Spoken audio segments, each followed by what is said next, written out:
तेनालीराम की कहानी। तेनाली रामलिंगाचार्युल का जन्म 16वीं सदी के प्रारंभ में थुमलुरु गांव में एक तेलगी भट्ट ब्राह्मण परिवार में हुआ था। हालांकि एक लोकप्रिय धारणानुसार उनका जन्म तेनाली नामक गांव में हुआ था।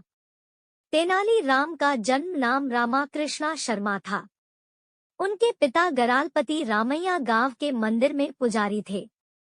बाल्यकाल में ही पिता का साया तेनाली राम के सिर से उठ गया और माता लक्ष्मम्मा द्वारा उनका पालन पोषण किया गया।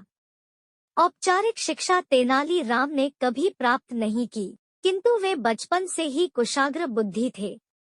उनकी वाक्पटुता का तो कोई जवाब ही नहीं था। नटखट तो इतने थे कि कोई भी उनकी शरारतों से बच नहीं पाता था। एक दिन तेनाली राम की भेंट गांव के एक ज्ञानी संत से हुई।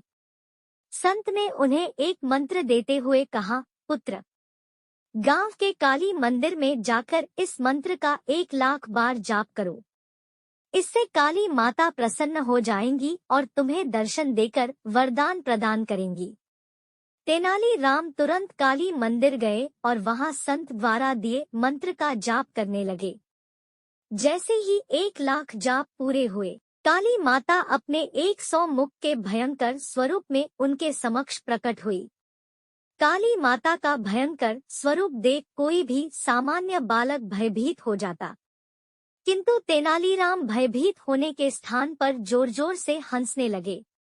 जब काली माता ने हंसने का कारण पूछा तो वे बोले, माता, मेरी तो मात्र एक ही नाक है। जब मुझे जुकाम हो जाता है तो मैं तो परेशान हो जाता हूँ।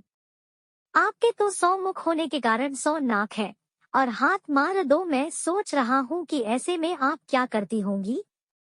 तेनाली राम के हंसमुख स्वभाव और बाल सुलभ बातें सुनकर काली माता हंस पड़ी और बोली, पुत्र, मैं तुम्हें वरदान देती हूँ कि भविष्य में तुम विकट कवि के रूप में प्रसिद्ध होगे। तुम्हारी बातें हर किसी का मनोरंजन करेंगी। वो तो ठीक है माता, लेकिन इससे मुझे क्या प्राप्त होगा? आप मुझे कोई और वरदान दीजिए, तेनालीराम बोले। तब काली माता हाथ में 2 कटोरे लेकर तेनाली राम से बोली, पुत्र, इन 2 कटोरों में से एक में ज्ञान है और दूसरे में धन। मैं तुम्हें दोनों में से एक चुनने का अवसर प्रदान करती हूँ। काली माता की बात सुनकर तेनाली राम सोचने लगे कि जीवन में ज्ञान और धन दोनों ही आवश्यक है। यदि दोनों ही वरदान मिल जाए तब कोई बात है। तेनाली राम को विचार मग्न देख काली माता बोली, क्या बात है पुत्र, किस कटोरे का चुनाव करना है ये समझ नहीं आ रहा। ऐसी बात नहीं है माता, चुनाव करने के पहले मैं बस एक बार दोनों कटोरे अपने हाथ में लेकर देखना चाहता हूँ, तेनाली बोले। काली माता ने जैसे ही दोनों कटोरे तेनाली के हाथ में दिए, तेनाली ने झटपट दोनों कटोरे को मुंह से लगाया और गटक गए। इस तरह अपनी बातों में उलझाकर उन्होंने काली माता से दोनों वरदान प्राप्त कर लिए। माता, क्षमा करना, जीवन में ज्ञान और धन दोनों ही आवश्यक है, इसलिए मैंने दोनों ले लिए। जब तेनाली राम ने भोलेपन से ये बात कही तो काली माता हंसने लगी। पुत्र, मैं तुम्हें दोनों वरदान देती हूँ।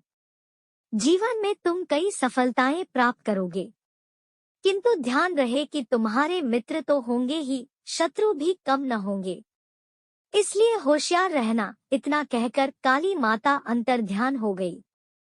आगे चलकर तेनाली राम विजयनगर के राजा कृष्णदेवराय के प्रिय मंत्री बने। उन्हें लोगों का बहुत स्नेह प्राप्त हुआ और धन संपदा की भी कमी न हुई, किंतु उनके जीवन में शत्रु भी बहुत रहे जो उनके विरुद्ध षड्यंत्र रचते रहे। तेनाली राम भी अपनी चतुराई से सदा उन्हें मात देते रहे। कुत्ता और हड्डी। एक भूखे कुत्ते को गांव के एक कसाई ने दया कर हड्डी का एक टुकड़ा दे दिया। कुत्ते ने हड्डी का वह टुकड़ा मुंह में दबाया और खुशी खुशी एकांत तलाशने चल पड़ा। एकांत में वह आराम से तृप्त होने तक हड्डी को चूसकर उसका स्वाद लेना चाहता था। रास्ते में एक नदी पड़ी। कुत्ता जब नदी के किनारे से गुजरा तो उसकी दृष्टि नदी के पानी पर दिखाई दे रही अपनी ही परछाई पर पड़ी। मूर्ख कुत्ते ने सोचा कि कोई दूसरा कुत्ता वहां मौजूद है जो उसे घूर रहा है। अपनी परछाई में उसे अपने मुंह में दबी हड्डी दिखाई दी और वह मूर्खतावश सोचने लगा कि दूसरे कुत्ते के पास भी हड्डी है। वह लालच से भर उठा और उस हड्डी को हथियाने अपना दिमाग लड़ाने लगा। उसे अपनी शक्ति पर अभिमान था। उसके सोचा कि दूसरे कुत्ते को मैं भौंककर डरा दूंगा और हड्डी छीन लूंगा।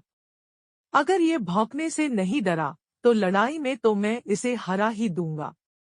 उसके बाद वह नदी में दिख रही अपनी ही परछाई पर भौंकने लगा, जिससे उसके मुंह में दबी हड्डी पानी में गिर गई। कुत्ते के देखा कि दूसरे कुत्ते के मुंह में भी अब हड्डी नहीं थी। कुत्ते को अपनी मूर्खता का एहसास हो गया और वह मुंह लटकाकर वहां से चला गया। लालच ने उससे वह भी छीन लिया जो उसके पास था। सीख: लालच बुरी बला है।